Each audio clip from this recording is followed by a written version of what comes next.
Once upon a midnight dreary, while I pondered, weak and weary, over many a quaint and curious volume of forgotten lore, while I nodded, nearly napping, suddenly there came a tapping, as of someone gently rapping at my chamber door. "'Tis some visitor," I muttered, tapping at my chamber door. Only this and nothing more. Distinctly I remember, it was in the bleak December, and each separate dying ember wrought its ghost upon the floor. Eagerly I wished the morrow. Vainly I had sought to borrow from my books surcease of sorrow. Sorrow for the lost Lenore, for the rare and radiant maiden whom the angels name Lenore, nameless here forevermore. The silken, sad, uncertain rustling of each purple curtain thrilled me, filled me with fantastic terrors never felt before, so that now, to still the beating of my heart, I stood repeating, "'Tis some visitor entreating entrance at my chamber door, some late visitor entreating entrance at my chamber door. This it is, and nothing more." Presently my soul grew stronger, hesitating then no longer. "Sir," said I, "or madam, truly your forgiveness I implore, but the fact is I was napping, and so gently you came rapping, and so faintly you came tapping at my chamber door, that I scarce was sure I heard you. Here I opened wide the door. Darkness there, and nothing more. Deep into that darkness peering, long I stood there, wondering, fearing, doubting, dreaming dreams no mortal ever dared to dream before. But the silence was unbroken, and the stillness gave no token, and the only word there spoken was the whispered word, Lenore. This I whispered, and an echo murmured back the word, Lenore. Merely this, and nothing more. Back into the chamber turning, all my soul within me burning. Soon again I heard a tapping, something louder than before. "Surely," said I, "surely that is something at my window lattice. Let me see then what thereat is, and this mystery explore. Let my heart be still a moment, of this mystery explore. 'Tis the wind and nothing more." Open here I flung the shutter, when with many a flirt and flutter, in there stepped a stately raven of the saintly days of yore. Not the least obeisance made he, not a minute stopped or stayed he, but with mien of lord or lady perched above my chamber door. Perched upon the bust of Pallas just above my chamber door. Perched and sat, and nothing more. Then this ebony bird, beguiling my sad fancy into smiling, by the grave and stern decorum of the countenance it wore, "Though thy crest be shorn and shaven, thou," I said, "art sure no craven. Ghastly, grim, and ancient raven, wandering from the nightly shore, tell me what thy lordly name is on the night's Plutonian shore." Quoth the raven, "Nevermore." Much I know to hear discourse so plainly, though its answer little meaning, little relevancy bore, for we cannot help agreeing that no living human being ever yet was blessed with seeing bird above his chamber door, bird or beast, upon the sculptured bust above his chamber door, with such name as Nevermore. But the raven, sitting lonely on that placid bust, spoke only that one word, as if his soul in that one word he did outpour. Nothing further than he uttered, not a feather than he fluttered, till I scarcely more than muttered, "Other friends have flown before, on the morrow he will leave me, as my hopes have flown before." Then the bird said, "Nevermore." Startled at the stillness broken by reply so aptly spoken, "Doubtless," said I, "what it utters is its only stock and store, caught from some unhappy master, whose unmerciful disaster followed fast and followed faster, till his songs one burden bore, till the dirges of his hopes that melancholy burden bore, of nevermore." But the raven still beguiling all my sad soul into smiling, straight I wheeled a cushioned seat in front of bird and bust and door, Then upon the velvet sinking, I betook myself to linking fancy unto fancy, thinking what this ominous bird of yore, what this grim, ungainly, ghastly, gaunt, and ominous bird of yore meant in croaking, nevermore. This I sat engaged in guessing, but no syllable expressing to the fowl whose fiery eyes now burned into my bosom's core. This and more I sat divining, with my head at ease, reclining on the cushion's velvet lining that the lamplight gloated o'er, but whose velvet violet lining with the lamplight gloating o'er she shall press, nevermore. Then methought the air grew denser, perfumed from an unseen censer swung by seraphim, whose footfalls tinkled on the tufted floor. Wretch, I cried, thy God hath lent thee, by these angels he hath sent thee respite, respite and nepenthe from thy memories of Lenore.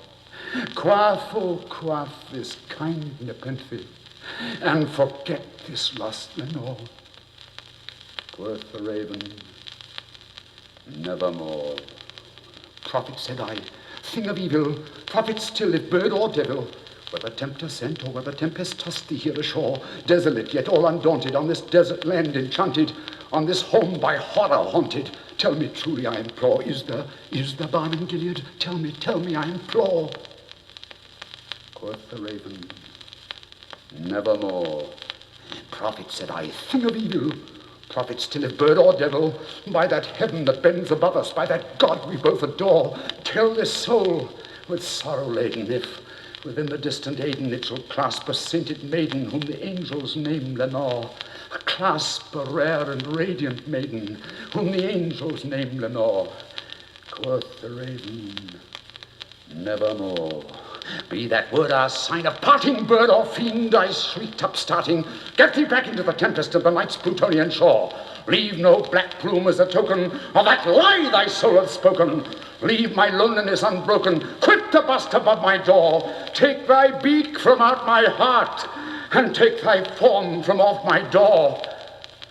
Quoth the raven, nevermore. And the raven, never flitting, still is sitting on the pallid bust of Pallas just above my chamber door, and his eyes have all the seeming of a demon's that is dreaming, and the lamplight o'er him streaming throws his shadow on the floor, and my soul, from out that shadow that lies floating on the floor, shall be lifted nevermore.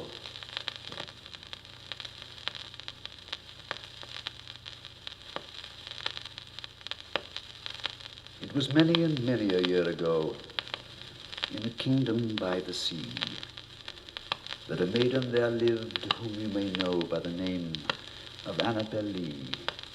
And this maiden, she lived with no other thought than to love and be loved by me. I was a child, and she was a child in this kingdom by the sea. But we loved with a love that was more than love, I and my Annabel Lee, with a love that the winged seraphs of heaven coveted her and me. And this was the reason that long ago in this kingdom by the sea, a wind blew out of a cloud, chilling my beautiful Annabel Lee, so that our high-born kinsman came and bore her away from me, to shut her up in a sepulchre in this kingdom by the sea. The angels, not half so happy in heaven, went envying her and me. Yes, reason, as all men know in this kingdom by the sea. But the wind came out of the cloud by night, chilling and killing my Annabel Lee. But our love, it was stronger by far than the love of those who were older than we, of many far wiser than we. And neither the angels in heaven above, nor the demons down under the sea can ever dissever my soul from the soul of the beautiful Annabel Lee. For the moon never beams without bringing me dreams of the beautiful Annabel Lee. and the stars never rise, but I feel the bright eyes of the beautiful Annabel Lee. And so all the night tide, I lie down by the side of my darling, my life and my bride, in the sepulchre there by the sea, in her tomb by the sounding sea.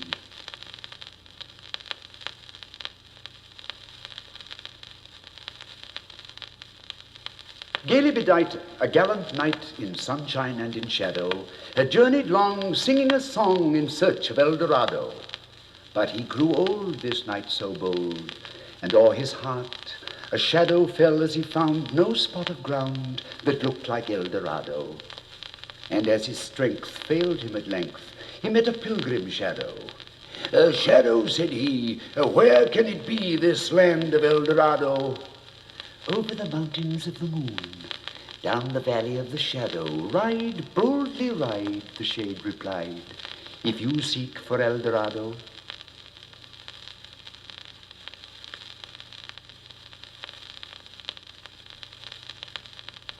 Not long ago, the writer of these lines, in the mad pride of intellectuality, maintained the power of words, denied that ever a thought arose within the human brain beyond the utterance of the human tongue. And now, as if in mockery of that boast, two words, two foreign soft syllables, Italian tones, made only to be murmured by angels, dreaming in the moonlit dew that hangs like chains of pearl on Hermon Hill, have stirred from out the abysses of his heart unthought-like thoughts that are the souls of thought, richer, far wilder, far diviner visions than even the seraph harper Israfel, who has the sweetest voice of all God's creatures, could hope to utter. And I, my spells are broken. The pen falls powerless from my shivering hand. With thy dear nameless text, though bidden by thee, I cannot write, I cannot speak or think. Alas, I cannot feel, for 'tis not feeling, this standing motionless upon the golden threshold of the wide open gate of dreams, gazing entranced adown the gorgeous vista, and thrilling as I see upon the right, upon the left, and all the way along, amid unpurpled vapors, far away to where the prospect terminates. Thee only.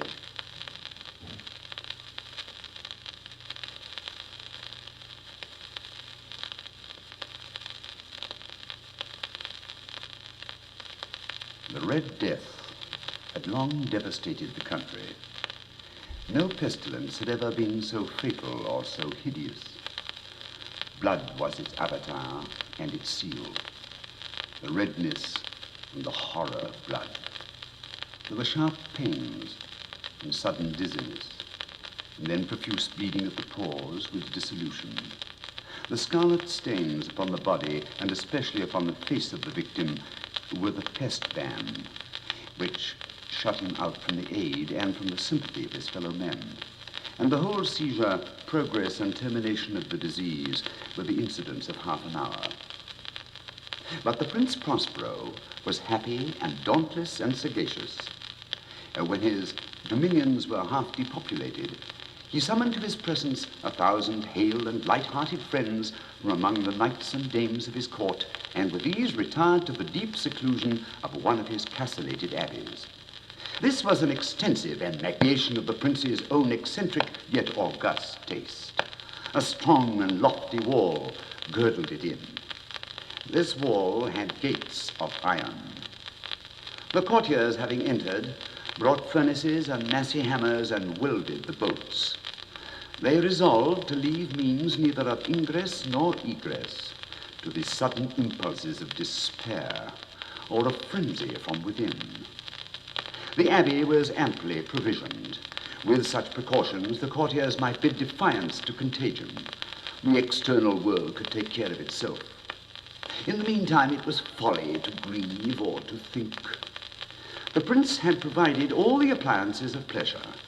There were buffoons, there were improvisatori, there were ballet dancers, there were musicians, there was beauty, there was wine. All these and security were within. Without was the Red Death. It was toward the close of the 5th or 6th month of his seclusion, and while the pestilence raged most furiously abroad, that the Prince Prospero entertained his 1,000 friends at a masked ball of the most unusual magnificence. It was a voluptuous scene, that masquerade. But first let me tell you of the rooms in which it was held. There were 7, an imperial suite. In many palaces, however, such suites form a long and straight vista, while the folding doors slide back nearly to the walls on either hand, so that the view of the whole extent is scarcely impeded. Here the case was very different, as might have been expected from the Duke's love of the bizarre. The apartments were so irregularly disposed that the vision embraced but little more than one at a time. There was a sharp turn at every 20 or 30 yards, and at each turn a novel effect. To the right and the left, in the middle of each wall, a tall and narrow Gothic window looked out upon a closed corridor which pursued the windings of the suite. These windows were of stained glass whose color varied in accordance with the prevailing hue of the decorations of the chamber into which it opened. That at the eastern extremity was hung, for example, in blue, and vividly blue were its windows. The second chamber was purple in its ornaments and tapestries, and here the panes were purple. The third was green throughout, and so were the casements. The fourth was furnished and lighted with orange, the 5th with white, the 6th with violet. The 7th apartment was closely shrouded in black velvet tapestries that hung all over the ceiling and down the walls, falling in heavy folds upon a carpet of the same material and hue. But in this chamber only, the color of the windows failed to correspond with the decorations. The panes here were scarlet, a deep blood color. Now, in no one of the 7 apartments was there any lamp or candelabrum amid the profusion of golden ornaments that lay scattered to and fro or depended from the roof. There was no light of any kind emanating from lamp or candle within the suite of chambers. But in the corridors that followed the suite, there stood opposite to each window a heavy tripod bearing a brazier of fire that projected its rays through the tinted glass and so glaringly illuminated the room. And thus were produced a multitude of gaudy and fantastic appearances. And in the western or black chamber, the effect of the firelight that streamed upon the dark hangings through the blood-tinted panes was ghastly in the extreme, and produced so wild a look upon the countenances of those who entered that there were few of the company bold enough to set foot within its precincts at all. It was in this apartment also that there stood against the western wall a gigantic clock of ebony. Its pendulum swung to and fro with a dull, heavy, monotonous clang. And when the minute hand made the circuit of the face and the hour was to be stricken, there came from the brazen lungs of the clock a sound which was clear and loud and deep and exceedingly musical, but of so peculiar a note and emphasis that at each lapse of an hour, the musicians of the orchestra were constrained to pause momentarily in their performance to hearken to the sound. And thus the waltzers perforce ceased their evolutions, and there was a brief disconcert of the whole gay company. And while the chimes of the clock yet rang, it was observed that the giddiest grew pale, and the more aged and sedate passed their hands over their brows, as if in confused reverie or meditation. But when the echoes had fully ceased, a light laughter at once pervaded the assembly. The musicians looked at each other and smiled as if at their own nervousness and folly, and made whispering vows, each to the other, that the next chiming of the clock should produce in them no similar emotion.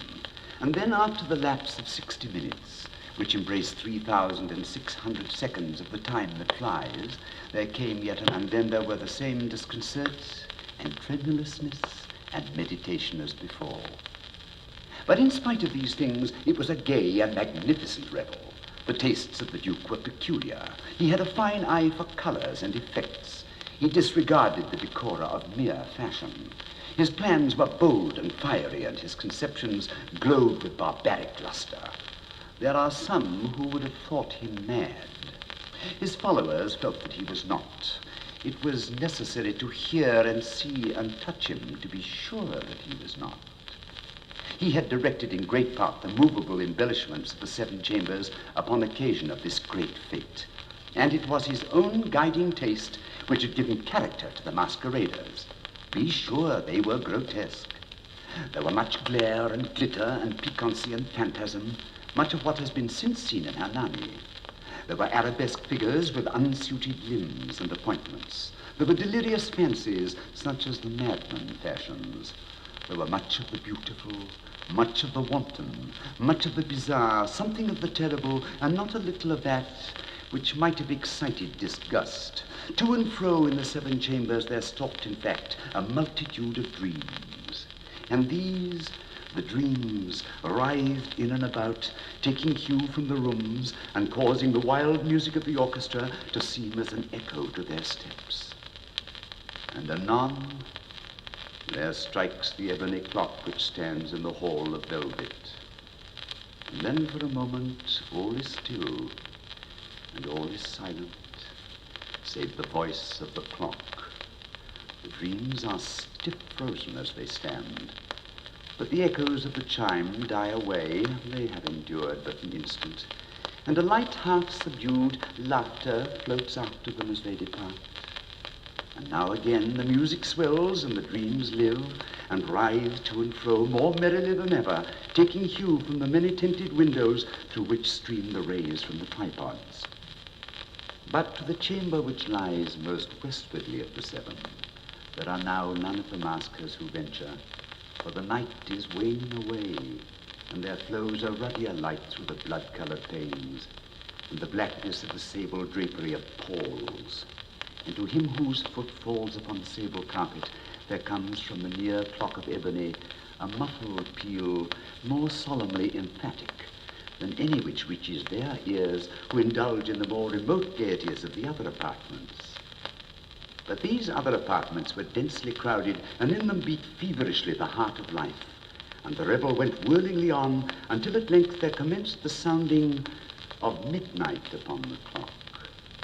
And then the music ceased, as I have told, and the evolutions of the waltzers were quieted, and there was an uneasy cessation of all things as before. But now there were 12 strokes to be sounded by the bell of the clock. And thus it happened, perhaps, that more of thought crept with more of time into the meditations of the thoughtful among those who reveled. And thus, too, it happened, perhaps, that before the last echoes of the last chime had utterly sunk into silence, there were many individuals in the crowd who had found leisure to become aware of the presence of a masked figure which had arrested the attention of no single individual before. And the rumor of this new presence having spread itself whisperingly around, there arose at length from the whole company a buzz or murmur expressive of disapprobation and surprise, then finally of terror, of horror, and of disgust. In an assembly of phantasms such as I have painted, it may well be supposed that no ordinary appearance could have excited such sensation. In truth, the masquerade license of the night was nearly unlimited, but the figure in question had out-Heroded Herod and gone beyond the bounds of even the prince's indefinite decorum. There are chords in the hearts of the most reckless which cannot be touched without emotion. Even with the utterly lost, to whom life and death are equally jests, there are matters of which no jest can be made. The whole company, indeed, seemed now deeply to feel that in the costume and bearing of the stranger neither wit nor propriety existed. The figure was tall and gaunt, and shrouded from head to foot in the habiliments of the grave. The mask, which concealed the visage, was made so nearly to resemble the countenance of a stiffened corpse that the closest scrutiny must have had difficulty in detecting the cheat. And yet all this might have been endured, if not approved, by the mad revelers around. But the mummer had gone so far as to assume the type of the Red Death. His vesture was dabbled in blood, and his broad brow, with all the features of the face, was besprinkled with the scarlet horror. When the eyes of Prince Prospero fell upon this spectral image, which with a slow and solemn movement, as if more fully to sustain its role, stalked to and fro among the waltzers, he was seen to be convulsed in the first moment with a strong shudder, either of terror or distaste. But in the next, his brow reddened with rage. Mockery! Seize him and unmask him, that we may know whom we have to hang at sunrise from the battlements. It was in the eastern or blue chamber in which stood the Prince Prospero as he uttered these words. They rang through the 7 rooms loudly and clearly. For the prince was a bold and robust man, and the music had become hushed at the waving of his hand. It was in the blue room where stood the prince, with a group of pale courtiers by his side. At first, as he spoke, there was a slight rushing movement of this group in the direction of the intruder, who at the moment was also near at hand, and now with deliberate and stately step made closer approach to the speaker. But from a certain nameless awe with which the mad assumptions of the mummer had inspired the whole party, there was found none to put forth hand to seize him, so that unimpeded he passed within a yard of the prince's person, and while the vast assembly, as if with one impulse, shrank from the center of the rooms to the walls, he made his way uninterruptedly, but with the same solemn and measured step which had distinguished him from the first, through the blue chamber to the purple, through the purple to the green, through the green to the orange, through this again to the white, and even thence to the violet, ere a decided movement had been made to arrest him. It was then, however, that the Prince Prospero, maddening with rage and shame of his own momentary cowardice, rushed hurriedly through the 6 chambers, while none followed him on account of a deadly terror that had seized upon them. He bore aloft a drawn dagger, and had approached in rapid impetuosity to within 3 or 4 feet of the retreating figure, when the latter, having attained the extremity of a velvet apartment, turned suddenly and confronted his pursuer.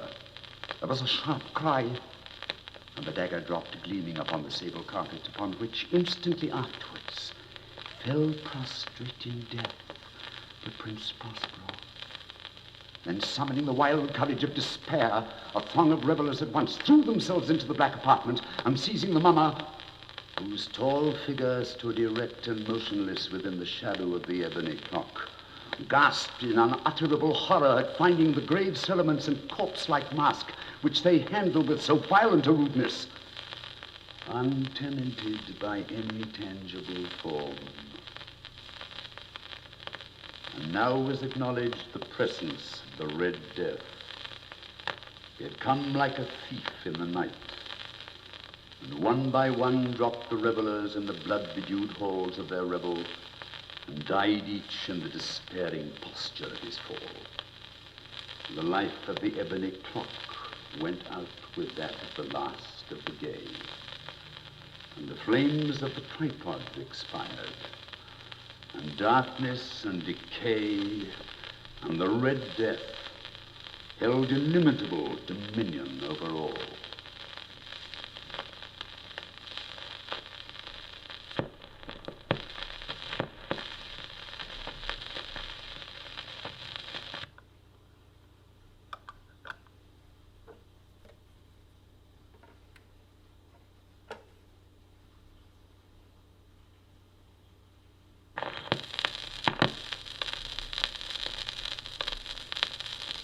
From childhood's hour I have not been as others were. I have not seen as others saw. I could not bring my passions from a common spring. From the same source I have not taken my sorrow. I could not awaken my heart to joy at the same all I loved. I loved alone. Then, in my childhood, in the dawn of a most stormy life, There's drawn from every depth of good and ill the mystery which binds me still. From the torrent or the fountain, from the red cliff of the mountain, from the sun that round me rolled in its autumn tint of gold, from the lightning in the sky as it passed me flying by, from the thunder and the storm and the cloud that took the form, when the rest of heaven was blue, of a demon in my view.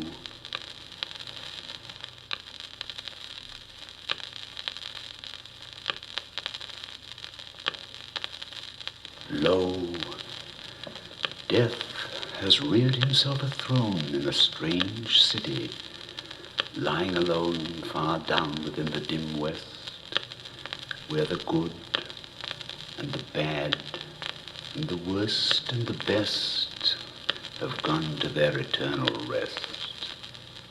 Their shrines and palaces and towers, time-eaten towers that tremble not, resemble nothing that is ours, around by lifting winds forgot, resignedly beneath the sky the melancholy waters lie.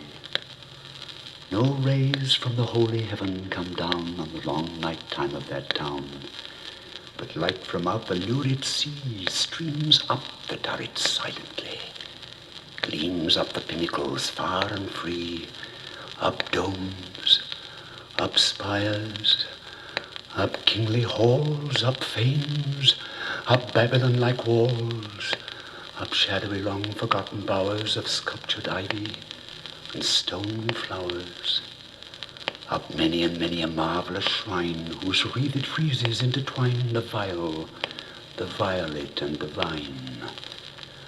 Resignedly beneath the sky the melancholy waters lie.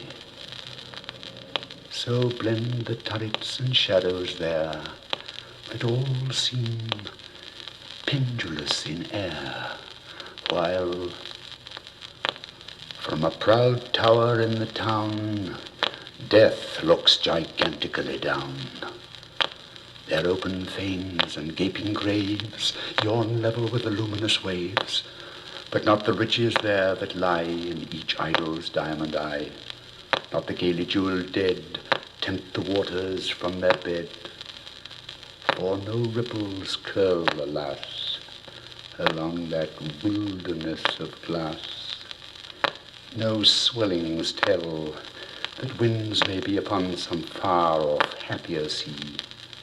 No heavings hint that winds have been on seas less hideously serene. But lo, a stir is in the air, the wave, there is a movement there, as if the towers had thrust aside in slightly sinking the dull tide, as if their tops had feebly given a void within the filmy heaven. The waves have now a redder glow, the hours are breathing faint and low, and when, amid no earthly moans, down, down that town shall settle hence, hell, rising from 1,000 thrones, shall do it reverence.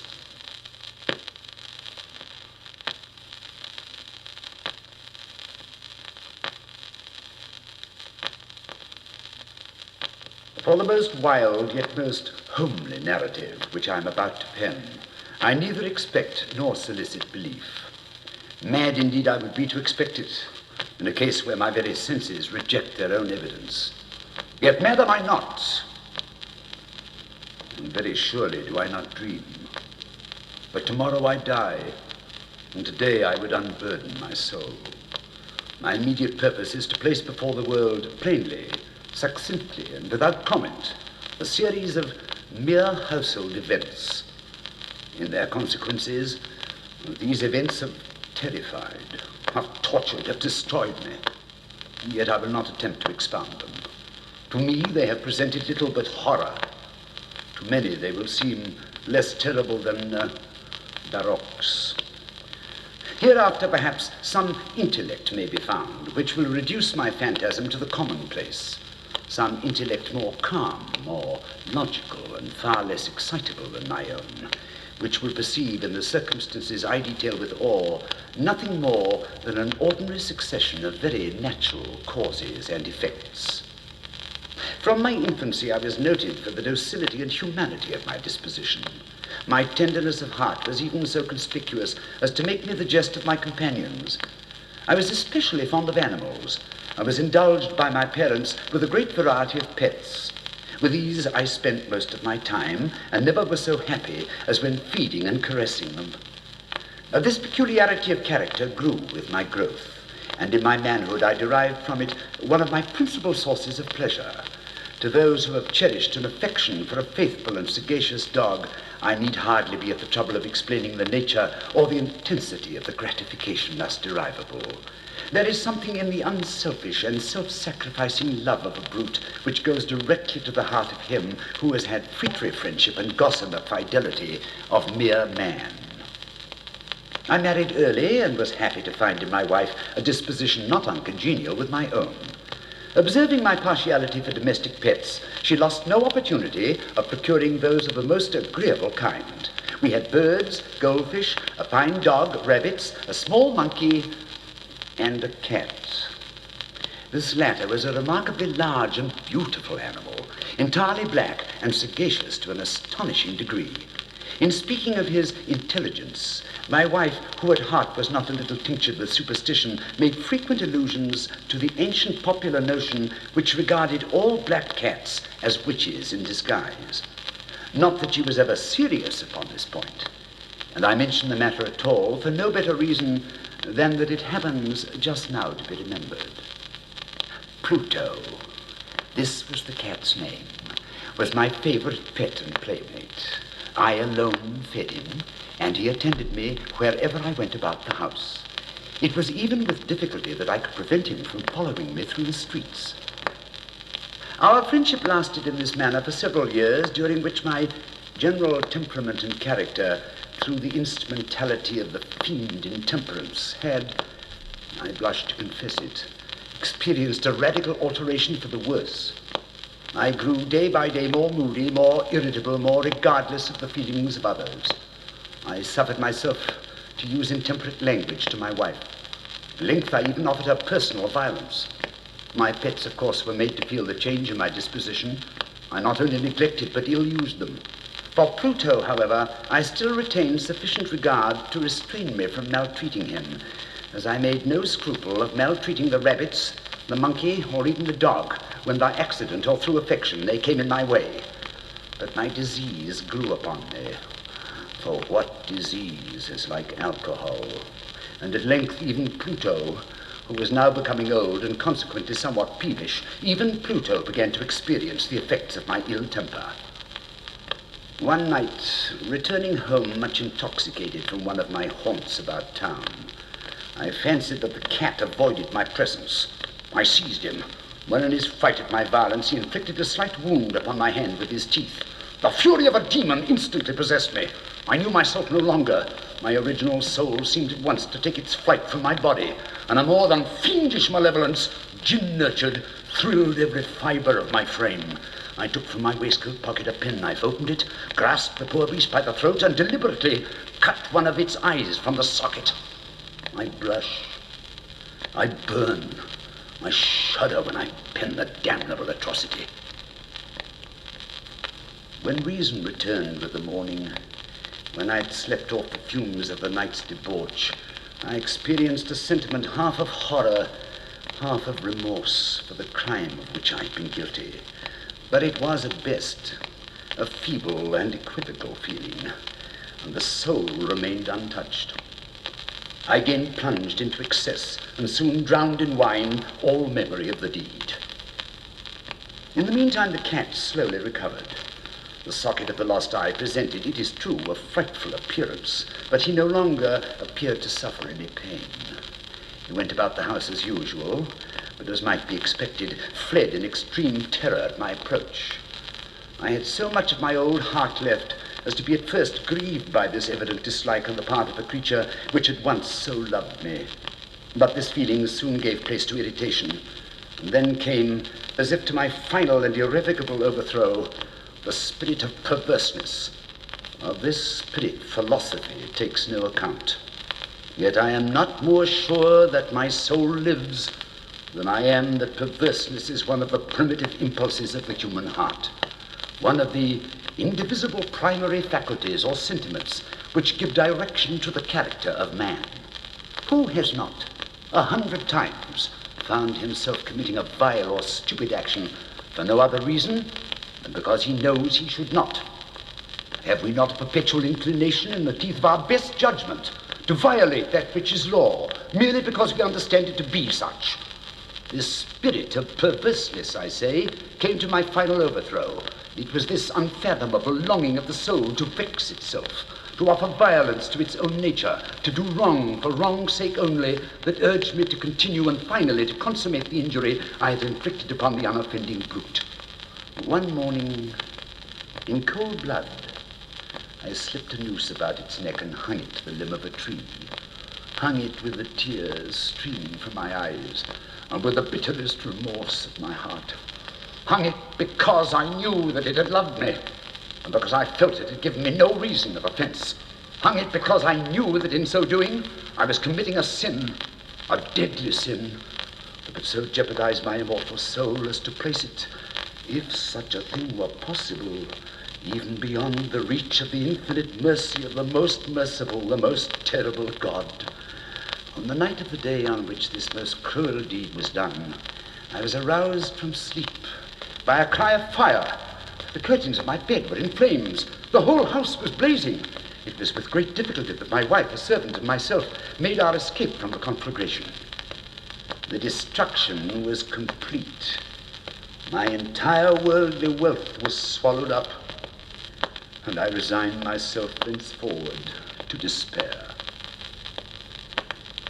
I am above the weakness of seeking to establish a sequence of cause and effect between the disaster and the atrocity, but I am detailing a chain of facts and wish not to leave even a possible link imperfect. On the day succeeding the fire, I visited the ruins. The walls, with one exception, had fallen in. This exception was found in a compartment wall, not very thick, which stood about the middle of the house and against which had rested the head of my bed. The plastering had here in great measure resisted the action of the fire, a fact which I attributed to its having been recently spread. About this wall a dense crowd was collected, and many persons seemed to be examining a particular portion of it with very minute and eager attention. The words strange, singular, and other similar expressions excited my curiosity. I approached and saw, as if graven in bas-relief upon the white surface, the figure of a gigantic cat. The impression was given with an accuracy truly marvelous. There was a rope about the animal's neck. When I first beheld this apparition, for I could scarcely regard it as less, my wonder and my terror were extreme. But at length reflection came to my aid. The cat, I remembered, had been hung in the garden adjacent to the house. Upon the alarm of fire, this garden had been immediately filled with a crowd, by someone of whom the animal must have been cut from the tree and thrown through an open window into my chamber. This had probably been done with a view of arousing me from sleep. The falling of the other walls had compressed the victim of my cruelty into the substance of the freshly spread plaster, the lime of which, with the flames and the ammonia from the carcass, had then accomplished the portraiture as I saw it. Although I thus readily accounted to my reason, if not altogether to my conscience, for the startling fact just detailed, it did not the less fail to make a deep impression upon my fancy. For months I could not rid myself of the phantasm of the cat, and during this period there came back into my spirit a half-sentiment that seemed, but was not, remorse. I went so far as to regret the loss of the animal, and to look about me among the vile haunts which I now habitually frequented, for another pet of the same species and of somewhat similar appearance with which to supply its place. One night, as I sat half stupefied in a den of more than infamy, My attention was suddenly drawn to some black object reposing upon the head of one of the immense hogsheads of gin or of rum, which constituted the chief furniture of the apartment. I'd been looking steadily at the top of this hogshead for some minutes, and what now caused me surprise was the fact that I had not sooner perceived the object thereupon. I approached it, touched it with my hand. It was a black cat, a very large one, fully as large as Pluto and closely resembling him in every aspect but one. Pluto had not a white hair upon any portion of his body, but this cat had a large, although indefinite, splotch of white covering nearly the whole region of the breast. Upon my touching him, he immediately arose, purred loudly, rubbed against my hand, and appeared delighted with my notice. This, then, was the very creature of which I was in search. I at once offered to purchase it of the landlord, but this person made no claim to it, knew nothing of it, had never seen it before. I continued my caresses. When I prepared to go home, the animal evinced a disposition to accompany me. I permitted it to do so, occasionally stooping and patting it as I proceeded. When it reached the house, it domesticated itself at once and became immediately a great favorite with my wife. For my own part, I soon found a dislike to it arising within me. This was just the reverse of what I had anticipated, but I know not how or why it was. Its evident fondness for myself rather disgusted and annoyed me. By slow degrees, these feelings of disgust and annoyance arose into bitterness and hatred. I avoided the creature, a certain sense of shame and remembrance of my former deed of cruelty preventing me from physically abusing it. I did not for some weeks strike or otherwise violently ill-use it, but gradually, very gradually, I came to look upon it with unutterable loathing and to flee silently from its odious presence as from the breath of a pestilence. What added, no doubt, to my hatred of the beast was the discovery on the morning after I brought it home that, like Pluto, it also had been deprived of one of its eyes. This circumstance, however, only endeared it to my wife, who, as I'd already said, possessed in a high degree that humanity of feeling which had once been my distinguishing trait and the source of many of my simplest and purest pleasures. With my aversion to this cat, however, its partiality for myself seemed to increase. It followed my footsteps with a pertinacity which it would be difficult to make the reader comprehend. Whenever I sat, it would crouch beneath my chair or spring upon my knees, covering me with its loathsome caresses. If I arose to walk, it would get between my feet and thus nearly throw me down, or, fastening its long, sharp claws in my dress, clamber in this manner to my breast. At such times, although I longed to destroy it with a blow, I was yet withheld from so doing, partly by a memory of my former crime, but chiefly, let me confess it at once, by an absolute dread of the beast. This dread was not exactly a dread of physical evil, and yet I should be at a loss how otherwise to define it. I'm almost ashamed to own, yes, even in this felon's cell, I'm almost ashamed to own that the terror and horror with which the animal inspired me had been heightened by one of the merest chimeras it would be possible to conceive. My wife had called my attention more than once to the character of the mark of white hair of which I have spoken, and which constituted the sole visible difference between the strange beast and the one I had destroyed. The reader will remember that this mark, although large, had been originally very indefinite, but by slow degrees nearly imperceptible, and which for a long time my reason struggled to reject as fanciful, it had at length assumed a rigorous distinctness of outline. It was now the representation of an object that I shudder to name. And for this above all I loathed and dreaded, and would have rid myself of the monster had I dared. It was now, I say, the image of a hideous, of a ghastly thing, of the gallows. Oh, mournful and terrible engine of horror and of crime, of agony and of death. Now I was indeed wretched beyond the wretchedness of mere humanity. A brute beast, whose fellow I had contemptuously destroyed. A brute beast, to work out for me, a man fashioned in the image of the high God. So much of insufferable woe. Alas, neither by day nor by night knew I the blessing of rest any more. During the former, the creature left me no moment alone, and in the latter I started hourly from dreams of unutterable fear to find the hot breath of a thing upon my face, on its vast weight, an incarnate nightmare that I'd no power to shake off, incumbent eternally upon my heart. Beneath the pressure of torments such as these, the feeble remnant of the good within me succumbed. Evil thoughts became my sole intimates, the darkest and most evil of thoughts. The moodiness of my usual temper increased to hatred of all things and of all mankind, while from the sudden, frequent, and ungovernable outbursts of a fury to which I now blindly abandoned myself, my uncomplaining wife, alas, was the most usual and most patient of sufferers. One day she accompanied me upon some household errand into the cellar of the old building which our poverty had compelled us to inhabit. The cat followed me down the steep stairs and, nearly throwing me headlong, exasperated me to madness. Uplifting an axe and forgetting in my wrath the childish dread which had hitherto stayed my hand, I aimed a blow at the animal, which of course would have proved instantly fatal had it descended as I wished.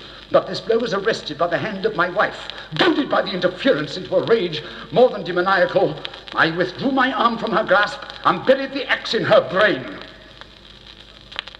She fell dead upon the spot without a groan.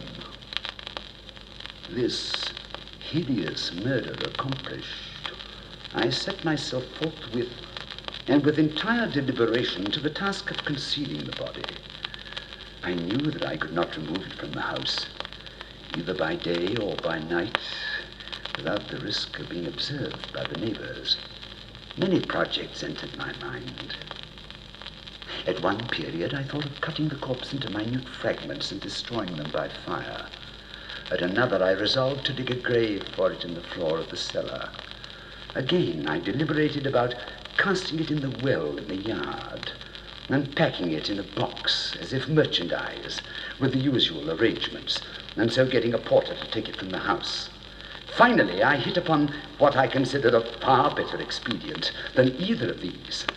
I determined to wall it up in the cellar, as the monks of the Middle Ages are recorded to have walled up their victims. For a purpose such as this, the cellar was well adapted. Its walls were loosely constructed and had lately been plastered throughout with a rough plaster, in which the dampness of the atmosphere had prevented from hardening. Moreover, in one of the walls was a projection caused by a false chimney or fireplace that had been filled up and made to resemble the rest of the cellar. I made no doubt that I could readily displace the bricks at this point, insert the corpse, and wall the whole up as before, so that no eye could detect anything suspicious. And in this calculation, I was not deceived.